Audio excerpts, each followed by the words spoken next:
Aí a evolução dessa SARS-CoV-2 trouxe colapso, e a gente sabe que trouxe em vários pontos do nosso Brasil e, é claro, do mundo. O nosso hospital base, que é o Hospital de Servidor Público, começou a agir e tentar evitar que o próprio hospital entrasse em colapso, por medidas tomadas aí de expansão de leitos de UTI, a otimização do atendimento, criação de um polo de atendimento desses pacientes com suspeita pelo novo coronavírus, e o nosso grupo de anestesia começou a dar os passos a respeito do manejo desses pacientes, com esse tipo de adequação e EPI. Nós utilizamos esse método de proteção durante a execução das intubações orotraqueais no nosso departamento e na nossa instituição, a fim de proteger a nossa equipe. Porque é interessante, se a gente for analisar de todo o grupo apresentado, nós temos, por enquanto, um dos nossos componentes com a evolução pelo novo coronavírus apenas. Ou seja, a paramentação, a adequação dessa paramentação, lavagem das mãos, trouxe impacto, sim. E aí, no começo da pandemia, nós criamos o nosso time de resposta rápida para o manejo de crise. Essa ideia partiu do nosso colega Rômulo, um grupo de WhatsApp, na tentativa de poder ajudar a instituição e tentar evitar, por exemplo, o colapso de todos que compõem a instituição, com a ajuda de vários outros colegas, com a ajuda do João Manuel, com a ajuda do César, que implementou os protocolos, de dois grandes parceiros nossos, que foi o César Newcamp e o Itagiba, que facilitaram a ideia ser implementada dentro da instituição, levando isso para frente.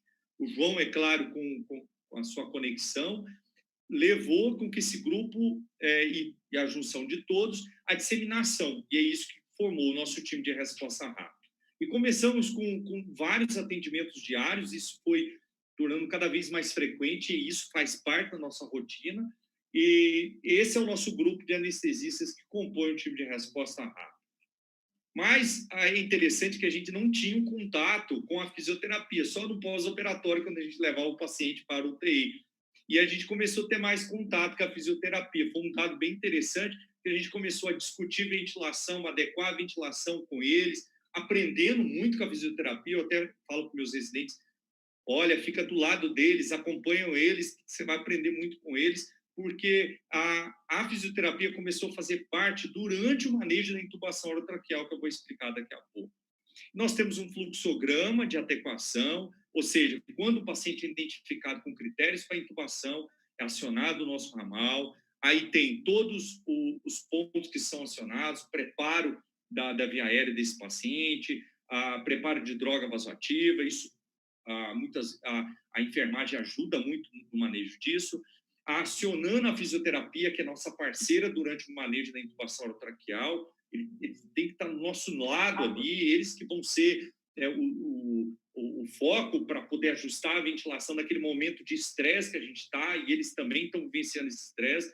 Eu digo, Ivens, que todos nós que estamos ali naquele circuito fechado, nós estamos em cima de uma ogiva nuclear, e todos estão no risco de evoluir para uma contaminação por esse novo coronavírus.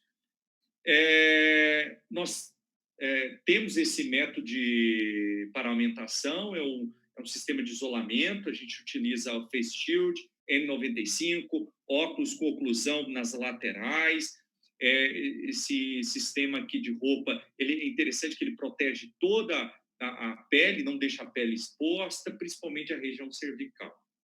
A gente tem uma intenção também de humanizar o atendimento, que é um dado interessante. Os pacientes, naquele momento de situação de hipóxia, desespero, insuficiência respiratória, nos ver nessa situação assusta, não sabe quem que é, e a gente tem a intenção, por sua vez, de usar essa roupa para humanizar o nosso atendimento. Aí entra o dado que eu tinha falado, a fisioterapia entrou e criou uma conexão bem interessante conosco, exatamente no momento de maior estresse, que é a intubação orotraqueal ali.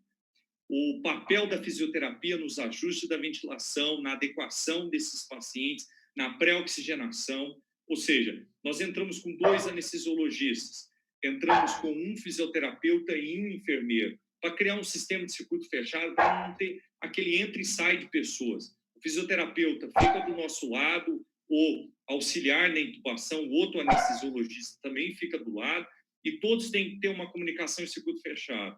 Isso é interessante e a fisioterapia tem o seu time, tem tido um papel fundamental no manejo desses pacientes. Quando a gente fala sobre a via aérea, que é um dado interessante sobre o manejo desses doentes, a incidência de intubação orotraqueal, quando a gente pensa em ambiente ótimo, que seria a anestesia, é em torno de 1,3%. Cerca de 0,15% dos pacientes são considerados pacientes com ventilação sob máscara facial impossível. O que é isso? É aquele paciente que eu não consigo ventilar e não consigo adequar a oxigenação dele com o sistema bolsa, máscara e Guedel, por exemplo. Esses pacientes podem evoluir com franca hipóxia e muitas vezes quando ele tem, esse é o grande problema, quando eu não consigo ventilar nem entubar ele, eu tenho que rapidamente ter o acesso à via aérea cirúrgica. Então, um dos maiores desafios no que se diz respeito ao manejo da via aérea do paciente, pode ser SARS-CoV ou não SARS-CoV, é o paciente que não ventila e não intuba. Só que o paciente com SARS-CoV, como eu trouxe a evolução da fisiopatologia do novo coronavírus, ele tem o desenvolvimento desse colapso alveolar e hipóxia. Então, a CRF dele, a capacidade residual funcional dele é baixa. Então, o tempo de apneia dele é muito curto. E o anestesiologista, ele é o profissional mais experiente para garantir o acesso à via aérea dele em segundos.